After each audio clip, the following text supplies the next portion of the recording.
Welcome to CoreLogic's housing market update for March 2021. Momentum continued to build across Australian housing markets last month as values rise at the fastest rate in 17 years.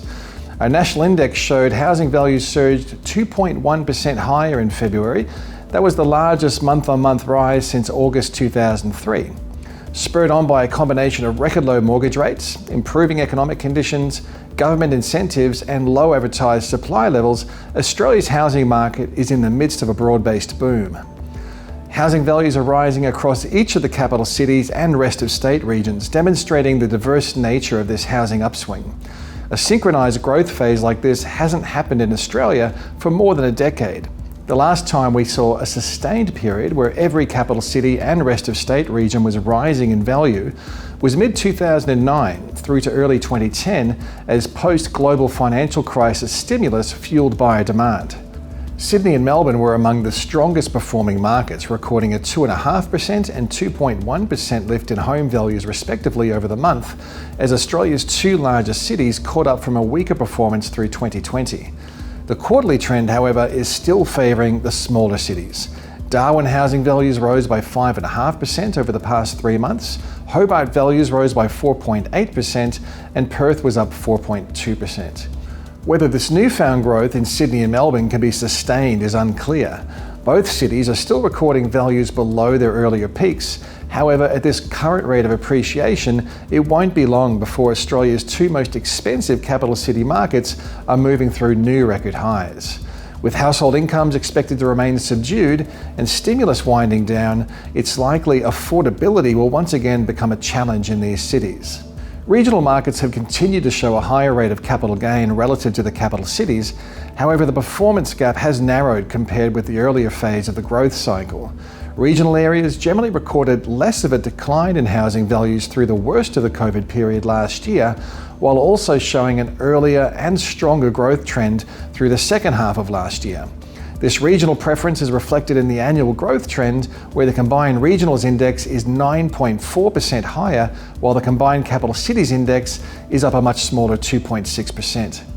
A housing market trend that has persisted through the COVID period to date is the weaker performance of unit markets relative to detached housing. Across CoreLogic's combined capitals index, house values have recorded a growth rate more than 3 times higher than that of units.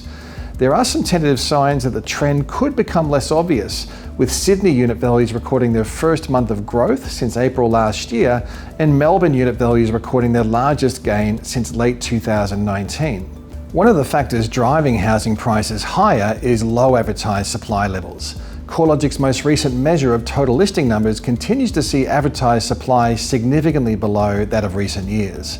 The number of properties advertised for sale nationally remained 25.3% below 2020 levels over the 28 days ending February 28th.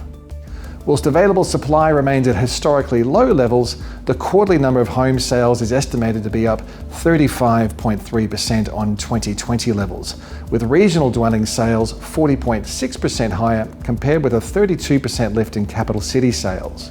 Housing inventory is around record lows for this time of the year, and buyer demand is well above average. These conditions favour sellers, and buyers are likely confronting a sense of FOMO, which could limit their ability to negotiate. Vendor discounting rates were estimated at a record low of 2.6% in February, and auction clearance rates have been consistently up in the high 70% to low 80% range, which is well above average. The pace of capital gains has eased off a bit across Adelaide. After the monthly growth rate reached 1.3% in November last year, conditions have eased back to a monthly gain of 0.8% in February. Houses have been leading the growth trend, rising in value by 3.1% over the past 3 months, while unit values have recorded a lower 0.8% lift. Both house and unit values were at record highs in February. Across the sub-regions of Adelaide, the outer southern region of Onkaparinga has recorded the highest capital gains, up 10.8% over the past 12 months, while at the other end of the spectrum, Adelaide City is the only sub-region to record a decline over the past year, with values down 1.2%. Our estimate of sales activity over the past 3 months is tracking 19% higher than a year ago, but listing numbers are down 32% on last year. With demand high and supply low, we're expecting the market will continue to favour sellers over buyers, with further upwards pressure on housing prices. Overall, Australia's housing market is now well entrenched in one of the strongest growth phases on record. For housing values and activity to be surging during a global pandemic seems counterintuitive. However, the factors driving this growth are significant and diverse. Record low mortgage rates look set to remain in place for a prolonged period of time, providing confidence to buyers and historically low interest payment to income ratios.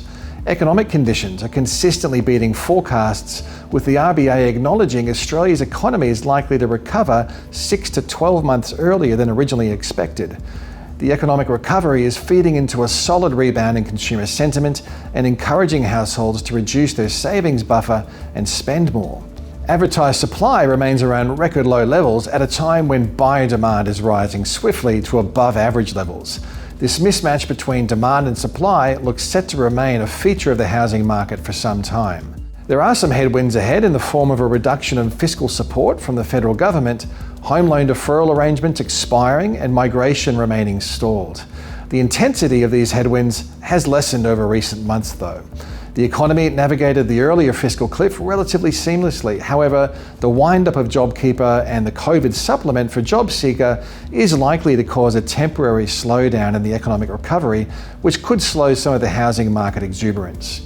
Similarly, there's been a substantial drop in deferred home loans, down from $195 billion, or 11% of all home loans in May last year, to $32 billion, or 1.8% of all mortgages at the end of January.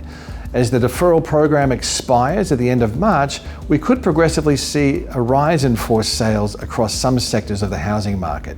Housing price momentum looks to be skewed towards the upside, with the tailwinds of low rates, improving economic conditions and consumer confidence, low supply and high consumer demand likely to outweigh the headwinds associated with the coming wind down of fiscal support. No doubt the coming months will provide more clarity on how Australia's economy and housing markets navigate the wind back of government support. You can keep up to date with all the housing-centric news at www.corelogic.com.au.